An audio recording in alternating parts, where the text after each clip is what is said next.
ये मानो कि एक प्रेम की डोरी में बंध गई। सीता जी को देखने लगे और सीता जी राम को देखते ही दोनों एक दूसरे के देख करके चकोर बन गए।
सीता जी को देख करके राम असमंजस में पड़ गए और सीता जी राम को देख करके भ्रम में पड़ गई।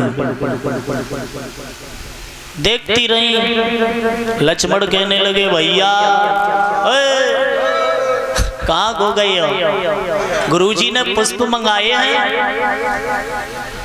माताओं लक्ष्मण और राम पुष्प लेकर के चले जाते हैं, लेकिन उधर सीता जी मैया भवानी के उस मंदिर में पहुंच गईं और पूजा पाठ करने लगी और कहने लगी हैं माँ मैंने बचपन से तुम्हारी पूजा की है, आज मैं तुमसे कुछ मांगना चाहती हूँ। बोले क्या? वो मैया से सीता जी कहने लगी माँ बड़े बड़े राजा महाराजा आए हैं धनुष तोड़ने के लिए और भगवान श्री राम बहुत छोटे हैं, इनके हाथ से धनुष भला नहीं टूटेगा और मैं चाहती हूँ कि मेरा अगर विवाह हो और मैं अगर किसी की पत्नी बन करके जाऊं तो वो भगवान श्री राम की। तो उस मंदिर से मैया भवानी ने कहा है कि बेटी सीता जा मैं तुझे ये वरदान देती हूँ, तू जिसे भी दिल से चाहेगी ना धनुष उसी के हाथों से टूटेगा। गुरुजी ऐसे मैया आशीर्वाद दे दी तो जब विश्व में कार्य कार्य लड़कन के तो ब्याह होंगे ही ना।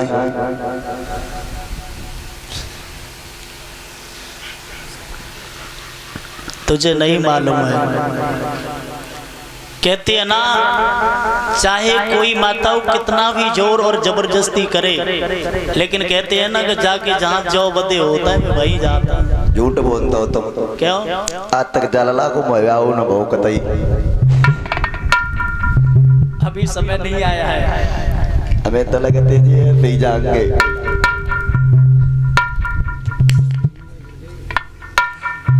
बोलिए गोविंद भगवान की। माताओं सीता जी पूजन करने के बाद में जब चली जाती हैं उधर मैया भवानी ने सोचा है कि आज अगर किसी से धनुष टूट गया और राम से अगर धनुष नहीं टूटा तो इस पूरे संसार का मुझसे भरोसा उठ जाएगा, कोई भी मेरा पूजन पाठ कीर्तन संकीर्तन नहीं करेगा। तो माताओं मैया भवानी ने अपने पुत्र गणेश को अपने पास बुला लिया और क्या कहा है माताओं?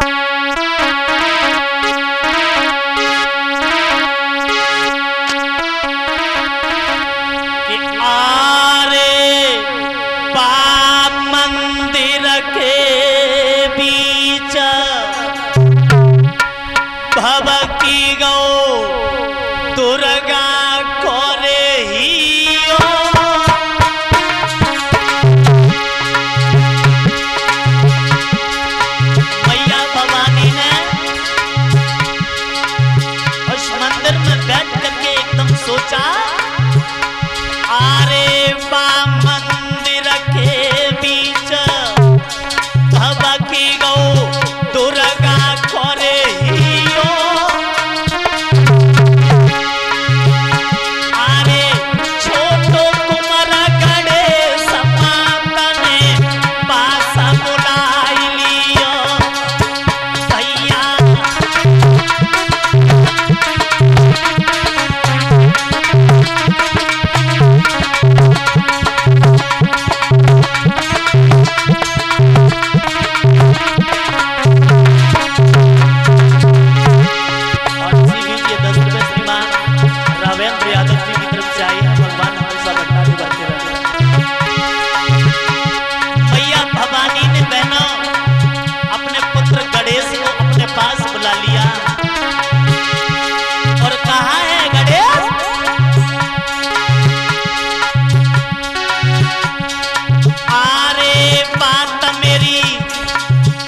जाकर के बैठ जाना।